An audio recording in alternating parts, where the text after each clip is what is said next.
Today, all student welcome online class. बच्चों, आज हम आप लोगों का स्वागत है इस चैनल में। और इसमें हम लोग आज लेकर उपस्थित हैं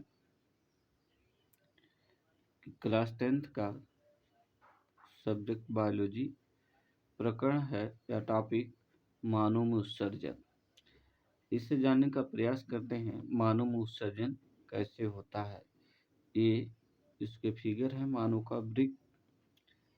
तो इसी बारे में थोड़ा चर्चा करेंगे कि मानव उत्सर्जन कैसे होता है। जो खराब बेकार पदार्थ होते हैं उपापचयी क्रिया के पश्चात मानव के जो तरल के रूप में, ठोस के रूप में, शरीर से अवशिष्ट पदार्थ के रूप में बाहर निकल जाते हैं या यूट्रस इत्यादि के माध्यम से, उसी के इसमें जानने का प्रयास करेंगे। जैसे देखा जाए मानव में उत्सर्जन वह जैव प्रक्रम है, वह जैव प्रक्रम जिसमें जीवों में उपापचयी क्रियाओं में जनित हानिकारक नाइट्रोजन युक्त पदार्थों का निष्कासन होता है, उसे मानव उत्सर्जन कहते हैं। जैसे देखा जाए यहाँ पर तो ये वृक्क है, अर्थात एक डायफ्राम जो बना हुआ है, ये दोनों तरफ जो है ये किडनी होती है, जिसके हम बोलते हैं वाय वृक्क, ठीक है, बाहरी भाग का। तो बाइक वृक्क धमनी होता है, वाय वृक्क होता है, यहाँ से निकला हुआ एक वाइक वृक्क सिरा होता है। और ये वाला क्षेत्र जो होता है यह महाधमनी है।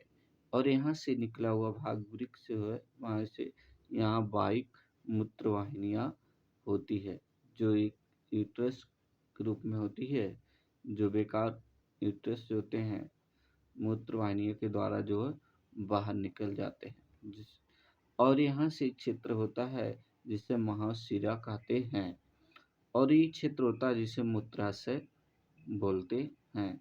इसी के द्वारा जो होते हैं, जो यूट्रस होता है, बेकार जो मूत्र मार्ग होता है, इस मार्ग के द्वारा जो होते हैं बेकार यूट्रस जो होता है वो शरीर से क्या करते हैं, बाहर निकालने का प्रयास करते हैं। जो लास्ट स्टेप आता है मूत्र मार्ग या शीशन में होता है। इसके द्वारा शरीर से क्या होता है, वो मूत्र क्या करता है, शरीर से बाहर निकल जाता है। अब ये जानने का प्रयास करते हैं, यह एक कोशिकीय जीव इन अवशिष्ट पदार्थों को शरीर की सतह से जल में विकसित कर देते हैं। ये जो होते हैं शरीर से जल में विकसित कर देते हैं। मानव सर्जन में उपस्थित अंग निम्न प्रकार के होते हैं। कौन कौन से होते हैं देखते। एक जोड़ा वृक्क होता था जिसे हम किडनी बोलते हैं, जहाँ पर ये दिया गया है। एक जोड़ा होता है लेफ्ट एंड राइट होता है, ठीक है।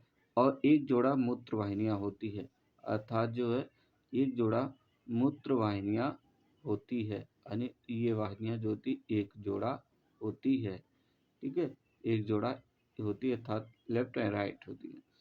एक मूत्राशय होता है जिसे हम ब्लैडर बोलते हैं, और मूत्रवाहिनी को यूरेटर बोलते हैं।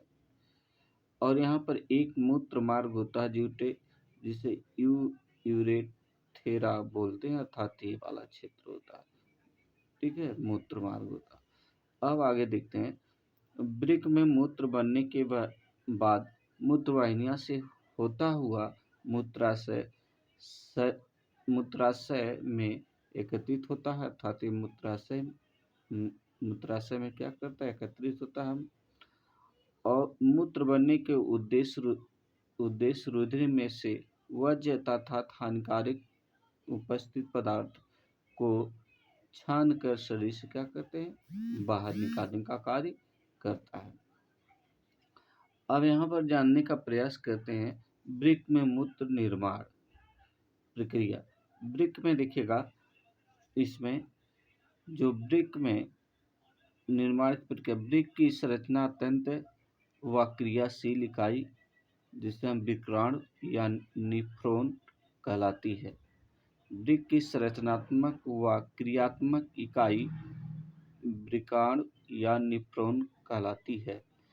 देखिए, इसमें कोशिका गुच्छा इसमें आते हैं। यह एक पतली भित्ति वाला रुधिर कोशिकाओं का गुच्छा होता है। जैसे इसमें पहला होता है, दूसरा बोलते हैं बोमन संपुट, तीसरा होता है नलिका कारभार और चौथा होता है संग्राहक वाहिनी। अब आगे देखते हैं, इसमें वर्णात्मक पुनः अवशोषण। इसमें विकर्णाणु के नलिकाकार भाग में शरीर के लिए उपयोगी पदार्थ जैसे ग्लूकोज, अमीनो अम्ल, लवण व जल का पुनः अवशोषण होता है। और इसमें देखिए नलिका स्रवण, यूरिया, जल व लवण जैसे उत्सर्जित विकर्णाणु के नलिकाकार भाग के अंतिम सिरे में रह जाते हैं।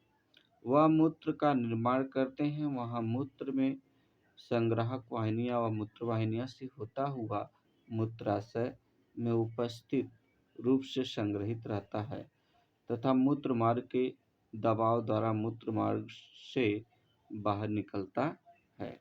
तो ये स्टूडेंट था। और यहाँ पर थोड़ा सी जानने का प्रयास करते वृक्क में उत्सर्जन की क्रिया विधि। जैसे देखिएगा, यहाँ दिया है विकर्ण की संरचना में या ओम संपुट होता है। ये विकर्णाणु का जो है नलिका, जिसे यहाँ का संग्राहक वाहिनी बोलते हैं। और ये क्षेत्र जो होता है यह विकर्णाणु का क्षेत्र होता है। और यहाँ पर देखिएगा, ये क्षेत्र यहाँ से निकला हुआ है वृक्क धमनी है। और ये क्षेत्र यहाँ से है वृक्क शिरा की शाखाएं। तो ये स्टूडेंट एक कोशिका गुच्छ या निस्यंदन जब वृक्क धमनी की शाखा वृक्काणु में प्रवेश करती है तब जल, लवण, ग्लूकोज, अम्ल और अन्य अवशिष्ट पदार्थ गुच्छ कोशिका से छनकर बोमन संपर्क में आ जाते हैं। तो स्टूडेंट, अब हम लोग दूसरे टॉपिक लेके नेक्स्ट डे मिलेंगे। Thanks all student.